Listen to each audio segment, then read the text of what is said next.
또 다른 한 가지 예가 바로 또 종말을 예언하는 사람입니다. 종말의 때는 하나님의 고유한 권한입니다. 어떤 놈도 침범할 수 없습니다. 아무도 언제 어떻게 일어날지 모릅니다. 그러나 그것을 안다고 떠드는 사람, 제가 저번 주 설교 시간에 얘기했죠. 얼마 전에 5월 21일 날 세상이 멸망한다 라고 했던 그 목사님이 뭐라고 얘기했는지 아십니까? 지구의 멸망이 5개월 연기됐다. 10월 21일 날 그때 멸망할 거야. 한마디로 정말 뭐라 그럴까요? 창피함을 당한 거죠. 쪽당한 거죠. 진짜. 자, 이렇게 종말이면 언제 일어난다고 주장하는 사람처럼 이런 사람들이 있다면요, 그것은 자기의 생각과 자기의 지식을 가지고 하나님을 가두어 버리는 것입니다. 그 사람들은요, 종말이라는 그런 우상을 섬기고 있는 것입니다. 하나님의 종말의 때는 우리가 생각하는 범위와 수준을 넘어서 하나님 차원의 이름을 기억하시기 바랍니다. 그러므로 여러분이 불안해할 필요 없습니다. 하나님께서 언제 어떻게 하실지 모르기 때문에 우리가 모르니까 불안하지 않습니까? 불안해지 않아도 되지 않습니까? 맞습니다. 여러분, 그렇기 때문에 우리의 손으로 만든 것에 의해서, 우리가 생각하고 우리의 손으로 만든 것에 의해서 하나님을 가두어버리는 우상화를 범하지 않기 위해서 여러분들이 늘 영적으로 민감해야 합니다. 영적으로 늘 예민하고 민감해야 합니다. 이 영적으로 민감하고 예민해지는 그 작업은요, 한순간에 일어나는 게 아니라 여러분들 평생에 걸친 작업입니다. 그래서 우리는 평생에 걸쳐 우리의 영이 민감할 수 있도록 우리가 성령님에게 늘 도움을 구해야 하는 것입니다. 이것이 저와 여러분들에게 하나님께서 주신 평생의 숙제일 수도 있습니다. 숙제라면 당연히 해야겠죠. 그래서 하나님께 숙제를 해야 칭찬받을 수 있으니까. 그래서 이렇게 이런 평생의 작업을, 평생의 숙제를 함으로 인해서 하나님께 칭찬받을 수 있는 여러분이 되시길 주님의 이름으로 부탁을 드립니다. 주님의 이름으로 부탁을 드립니다. 네. 자, 두 번째는요, 하나님께서는 창조주시기 때문에 자신이 지으신 모든 것의 주인이십니다. 여러분 이거 좀 믿으십니까?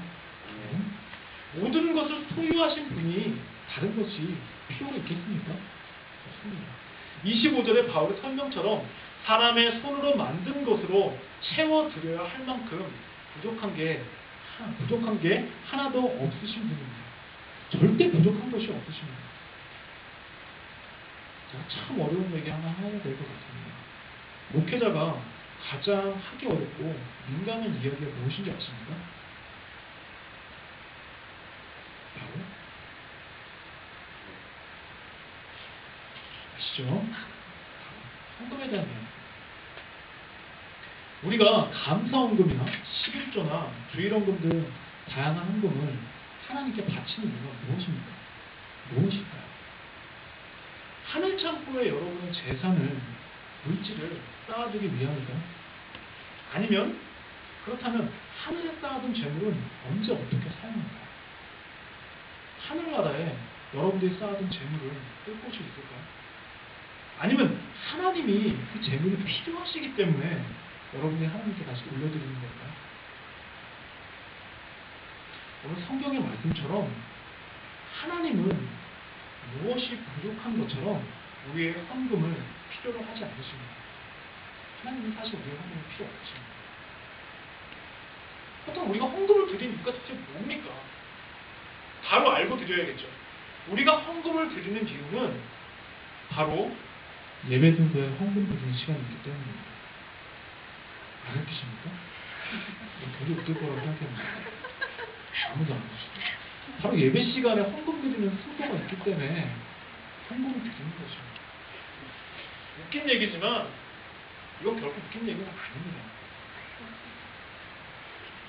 우리가 예배 시간에 기도를 하고 찬양을 하고 사도신경으로 신앙 고백을 하는 것과 같이 헌금을 드리는 것은요, 바로 예배를 이루는 하나의 요소입니다. 예배의 하나의 요소입니다. 헌금을 드리는 것은 사도신경으로 신앙 고백을 하는 것과 같이 우리가 가진 것으로 하나님께 우리의 신앙을 고백하는 것입니다. 또한 헌금을 드리는 또 하나의 가장 중요한 이유 중에 하나는요, 바로 교회 공동체와 목회자의 최소 생활 유지를 위해서입니다. 헌금이 없으면 교회는 운영되지 못합니다. 헌금이 없으면 저같이 영적 수련을 하는 사람이 먹고 살 수가 없습니다. 헌금이 없으면 저는 다른 직업을 찾아야 됩니다. 이스라엘의 제사장인 레위 지파 사람들이요, 백성들이 바치는 11조의 11조를 가지고 생활을 한 것과 마찬가지입니다. 이처럼 헌금은요, 여러분들이 가지고 계신 부의 재분배라는 차원의 입장에서 이해를 해야 됩니다. 이것이 현실적으로 헌금이 갖는 의미입니다. 기독교인들이 알아야 할 중요한 것은요, 헌금의 양으로 인해서 여러분들이 구원을 받을 수 없다는 것입니다. 내가 헌금을 1억, 2억, 3억, 4억 냈다고 해도 여러분들 절대로 구원을 받을 수 없습니다. 헌금과 하나님으로부터 오는 구원은 전혀 상관이 없습니다. 별개의 일입니다. 만약 헌금의 양으로 여러분들 구원을 받을 수 있다면 그것은 돈으로, 물질로 구원을 할 수 있다는 말이 됩니다. 그것은요, 인간의 노력으로서 구원을 받을 수 있다는 말이 됩니다. 여러분, 헌금과 상관없이 여러분에게 오는 구원은 바로 하나님의 고유한 구원입니다. 하나님만이 여러분에게 구원의 은총을 내려주실 수 있습니다. 사랑하는 온누리교회 성도 여러분, 헌금을 하는 의미를 바로 알고 헌금을 하시는 여러분이 계시기 바랍니다. 하나님은 우리의 헌금을 보시는 것이 아니라 그 헌금 속에 있는 여러분의 신앙 고백을 보시는 것입니다. 왜냐하면 하나님께서는 여러분이 드리는 그런 헌금이 없어도 하나님의 구원 사역을 진행하실 수 있기 때문입니다. 하나님은 손으로 만든 것으로 채워드려야 할 만큼 부족한 것이 없으신 분이기 때문입니다. 여러분 믿으십니까? 네. 헌금하는 의미가 바로 그것입니다. 마지막으로 하나님은 생명의 근원이십니다. 오늘 본문 25절에서 하나님은 이러한 생명을 우리에게 친히 주신다고 기록하고 있습니다. 하나님이 인간을 창조할 때를 한번 생각해 보십시오. 생명이 없는 흙에서 인간을 만드시고 그 코에 하나님의 생명을 불어넣어 인간을 만드셨습니다. 여러분, 햇빛이 없는 곳에서는 식물이 말라 죽습니다. 그것과 똑같이 생명의 근원이신 하나님과 그런 연결고리가 끊어진다면 여러분들은 죽을 수밖에 없습니다. 실제로 우리는 죄로 인해 죽을 수밖에 없었습니다. 하지만 하나님께서는 친히 죽을 수밖에 없는 우리들에게 생명을 주셨습니다. 혼을 주셨습니다. 그 생명이 바로 무엇입니까? 바로 예수 그리스도입니다. 하나님께서는 예수님을 죽은 자 가운데서 다시 살리심으로 인해 우리에게 부활과 영원한 생명에 관한 믿을 만한 증거를 주셨습니다.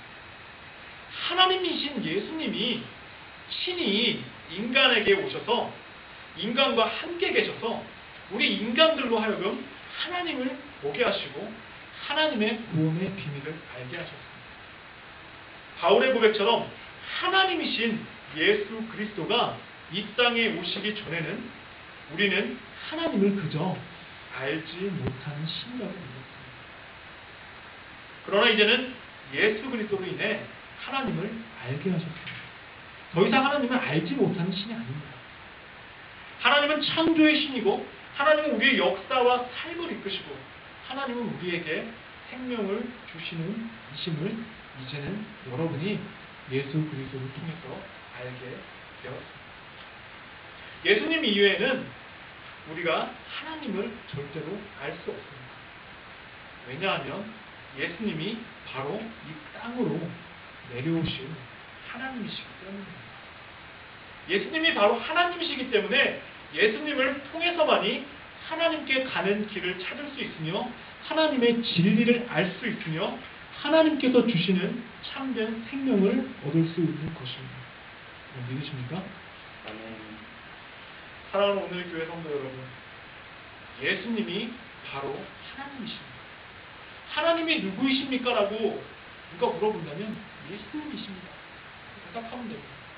예수님이 바로 길이요, 진리요, 생명이십니다. 이 부활절기에 하나님이신 그 예수님께서 주시는 길과 진리와 생명의 복음을 여러분의 영혼 깊이 새겨 놓으시기를 주님의 이름으로 축복합니다. 아멘. 기도하시겠습니다. 하나님 아버지 하나님